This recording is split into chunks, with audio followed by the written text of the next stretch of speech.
Hey guys, so today we're working on sprint training and a bunch of other things, and we're gonna highlight the hamstrings and their actions. So we're gonna go ahead and go through the swing phase and also the stance and all those things for you, and then we're also gonna go ahead and go into 3 different sprinting exercises for you. Starting with sprinting, we're going to break it up into the gait cycle. So in the beginning, in the stance phase, where you're getting ready to propel forward and go into hip flexion, your hamstrings are acting concentrically because they're shortening while contracting, so they're getting ready to propel forward. And then during the swing phase, your hamstrings are acting eccentrically. They're lengthening while contracting in order to decelerate your foot going forward, and then get ready to prepare the stance phase. So go stance to swing, and your hamstrings are going concentric to eccentric. And also, while they're lengthening, this is like their most vulnerable point. This is where most hamstring injuries occur, as they're in their lengthening and swing phase during the gait cycle of sprinting.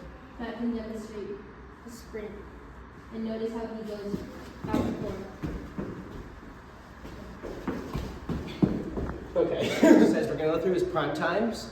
Prime times are generally a sprinting exercise, and they will highlight a lot of your quads because it's straight hip extension.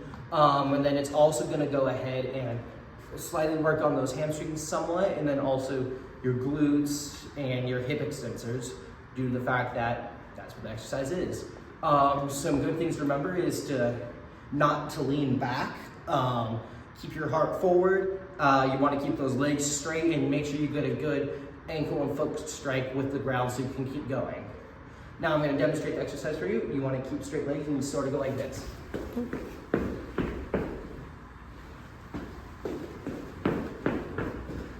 Just like that. You want to keep straight legs, not lean back overly, and just keep upright and act like you're sprinting, but focus on keeping good foot strength and straight legs so you can work on just your hip extensors to get those working good.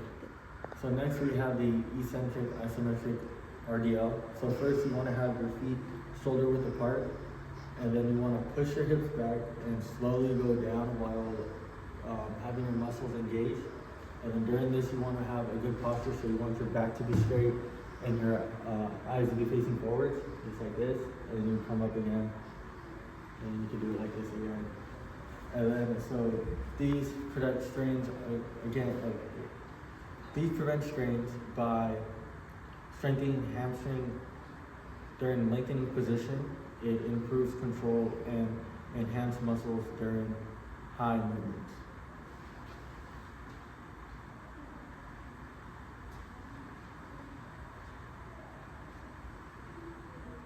Okay, so my exercise that I'm demonstrating is the single leg RDL pump with support. So this one is going to be focused on one leg at a time. So you're going to perform the regular hip hinge, keep your back straight, and it's more of an explosive movement where you're pumping.